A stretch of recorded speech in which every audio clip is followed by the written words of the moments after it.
بسم اللہ والصلاة والسلام علی رسول اللہ عن نبی ایوب الانصاری رضی اللہ تعالی عنہ قال ان اعرابیا عرض لرسول اللہ صلی اللہ علیہ وسلم وهو في سفر فأخذ بخطام ناقته أو بزمامها ثم قال يا رسول الله صلى الله عليه وسلم أخبرني بما يقربني من الجنة وما يباعدني من النار قال وكف النبي صلى الله عليه وسلم ثم نظر في أصحابه ثم قال لقد وفق أو لقد هدي قال كيف قلت قال فأعاد فقال النبي صلى الله عليه وسلم تعبد الله لا تشرك به شيئا وتقيم الصلاة وتؤتي الزكاة وتصل الرحم دع الناقة۔ ابو ایوب انصاری رضی اللہ تعالیٰ عنہ فرماتے ہیں کہ نبی صلی اللہ علیہ وسلم ایک سفر میں تھے۔ ایک اعرابی گاؤں والا دیہاتی وہ آپ کے سامنے آ گیا اور اس نے آپ کی اونٹنی کی مہار پکڑ لی۔ اس نے کہا یا رسول اللہ اخبرنی بما یقربنی من الجنہ وما یباعدنی من النار، مجھے ایسے اعمال بتائیے کہ میں جنت کے قریب ہو جاؤں اور جہنم سے دور ہو جاؤں۔ تو اس سے یہ پتہ چلتا ہے کہ اس بندے کو جنت اور جہنم کے بارے میں خبر تھی کہ جنت کیا ہے اور جہنم کیا ہے، کیونکہ اگر خبر نہ ہو تو پھر تو بندہ ایسے سوال ہی نہیں کرتا کہ جنت میں جانے کا اور جہنم سے بچنے کا سوال ہی وہ کیسے کرے گا جب اس کو پتہ ہی نہیں کہ جنت اور جہنم کیا ہے۔ پھر نبی صلی اللہ علیہ وسلم نے اپنے صحابہ پر نظر ڈالی۔ آپ نے فرمایا کہ یقیناً اس کو توفیق ملی ہے، اس کو ہدایت دی گئی ہے، اللہ رب العالمین نے اس کو یہ توفیق دی ہے کہ یہ جنت میں جانے کا اور جہنم سے بچنے کا یہ سوال کرتا ہے کہ کوئی ایسے اعمال مجھے بتائیں۔ اعمال بھی بندہ اسی وقت کرتا ہے جب اللہ سبحانہ و تعالیٰ اس کو توفیق دیتے ہیں۔ تو آپ نے کہا کیا کہا تھا آپ نے اس کو کہا کہ آپ نے کیا کہا تھا، تو اس نے وہ ساری بات اپنی دوبارہ دہرائی۔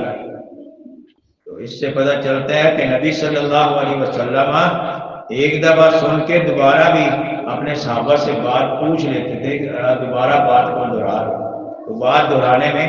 بندے کو پریشان نہیں ہونا چاہیے کہ ممکن ہے دوبارہ وہ بات تصدیق کے لیے اور کوئی بات رہ نہ گئی ہو، اس لیے وہ کہتا ہو کہ اپنی بات دوبارہ دہراؤ۔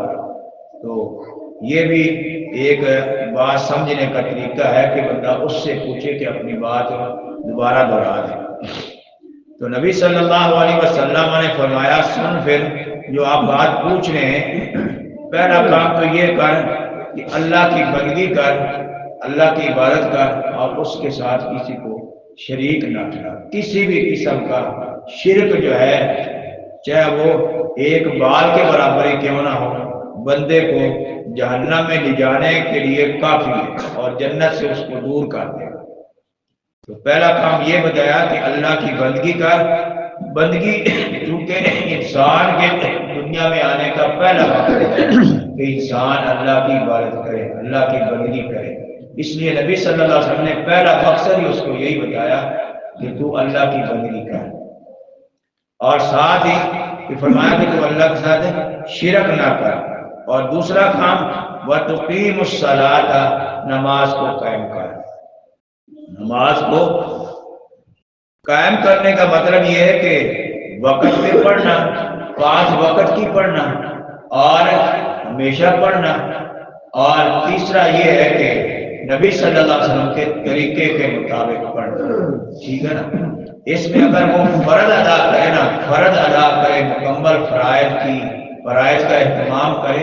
فرض پورے پڑھ لے تو اس کی ساری نمازیں ادا ہو جائیں گے، سمجھا گی؟ باقی یہ جو نوافل ہے یہ تو پھر پنجابی والے کہتے ہیں جنہ بول پاؤ نہ مٹھا ہے، یہ تو درجات میں اضافے کے لیے آپ کے درجات اللہ نے یہ نوافل کے لیے رکھے ہیں کہ آپ جتنا جو ہے وہ پڑھتے جائیں گے اتنے آپ کو درجات اللہ کے یہاں زیادہ ملیں گے۔ بار یہ کہ انسان جنت میں چلا جائے گا اگر وہ فرائض میں کر لے۔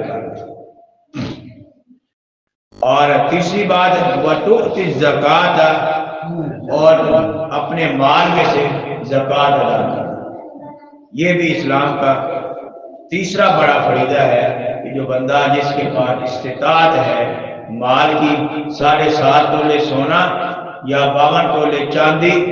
یا اس کے برابر اس کے پاس رقم پڑی ہے اور اس پر سال گزر جائے، اس پہ 1 سال گزر جائے تو اس میں سے 2.5% وہ زکوٰۃ ادا کرے گا۔ ابھی اتنی زیادہ نہیں، آپ کے پاس 100 روپے، اللہ کا 2.5 روپے مجھے دے دو، تو یہ 100 روپے بھی تو اللہ نے دیا نا، تو وہ دے کے پھر کہتا ہے میرے راستے میں زکوٰۃ دے دو تاکہ یہ تیرا سارا مال پاک صاف ہو جائے اور اس میں برکات نہ ہو۔ اس پہ تو بڑے سارے واقعات ہیں، جب بندہ زکوٰۃ ادا نہیں کرتا اس کا مال بھی برباد ہو جاتا ہے، سمجھو اس کا مال پاک نہیں ہے۔ اور چوتھا بڑا کام ہے وہ تحصیل الرحمہ، صلہ رحمی کیا کر، صلہ رحمی کیا کر، رشتہ داروں کو ملایا کر، ان کے گھر میں جایا کر۔ ایک صحابی نے کہا اللہ کا تو میں تو جاتا ہوں وہ نہیں آتے، تو جاتا ہے نا تو یہی صلہ رحمی ہے، اگر وہ نہیں آتے نا تو کوئی مسئلہ نہیں، تو جایا کر۔ اگر ہر بندہ ہی ایسا کر لے تو مسئلہ ہی ختم، ہر بندہ چلے جایا کرے اپنے اقربا کے یہاں، رشتہ داروں کے یہاں، بہن بھائیوں کے یہاں، وہ نہ آئے تو نہ آئے، آپ تو جائے نا، اگر وہ بھی آتے ہیں آپ بھی جاتے ہیں تو برابری ہے، تمہارے یہاں برابری چلتی ہے، صلہ رحمی کم ہے۔ صلہ رحمی یہی ہے کہ اگر کوئی بھائی بہن ناراض ہے آپ پھر بھی اس کے گھر چلے جایا کریں، تو یہ تو جگر ہے نا، ہاں یار وہ ناراض ہے لیکن میں چلا جاتا ہوں، کہتے ہیں یار آپ اچھا کرتے ہیں، ٹھیک ہے نا، تو یہ تو دنیا والے بھی کہتے ہیں کہ آپ اچھا کرتے ہیں، تو اللہ سبحانہ و تعالیٰ تو یہ آپ کو پہلے حکم دیتا ہے۔ اور نبی صلی اللہ علیہ وسلم جب بھی جبرائیل علیہ السلام آتے مجھے یہی